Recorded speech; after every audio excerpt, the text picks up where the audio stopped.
Oui, chers collègues, ça fait des années qu'on discute de cette pénurie de médicaments. Ça fait des années qu'un certain nombre d'entre nous plaidons pour la constitution de ce pôle public. Et j'entends toujours les mêmes arguments et je vois la situation se dégrader. En réalité, il y a quasiment un blocage idéologique. Alors bien sûr, je le comprends d'un certain nombre de nos collègues républicains ou des plus libéraux de cette Assemblée qui nous expliquent que l'intervention publique n'est jamais positive et perturbe un marché qu'on pourrait globalement mieux réguler. Mais je dois vous dire que les Français n'arrivent plus à comprendre ces discours permanents sur l'État stratège et l'impuissance collective que l'on consacre. Moi, sous le précédent gouvernement, sous le président de la République, j'ai passé mon temps à expliquer qu'on laissait partir en délocalisation un nombre significatif d'entreprises du médicament.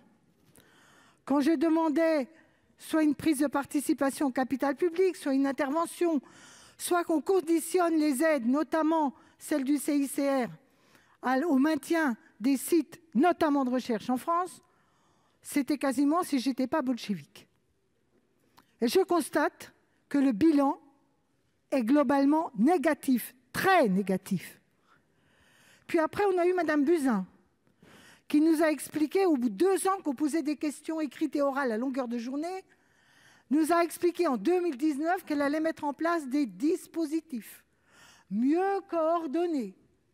Eh bien, mieux coordonnés, c'est là encore la pagaille générale, parce qu'il n'y a pas une armature publique de base et non pas le monopole public d'intervention qui soit de nature à coordonner, à réguler, à rendre transparents les prix pour permettre de regarder dans quel secteur on peut augmenter les prix, mais dans d'autres où c'est totalement illégitime, et de construire des outils permettant la réalisation sur le territoire national d'un certain nombre de médicaments indispensables. Et ma collègue écologiste a eu raison de rappeler que ce n'est vraiment pas quelque chose de non réparti dans le monde. J'avais déjà eu l'occasion de donner l'exemple des États-Unis. Aux États-Unis, ils ont créé, souvent par État, parfois entre plusieurs États, des établissements publics avec les hôpitaux pour faire des médicaments indispensables qui étaient dans le domaine public. Merci, Madame la sénatrice. Merci, Madame Lienemann.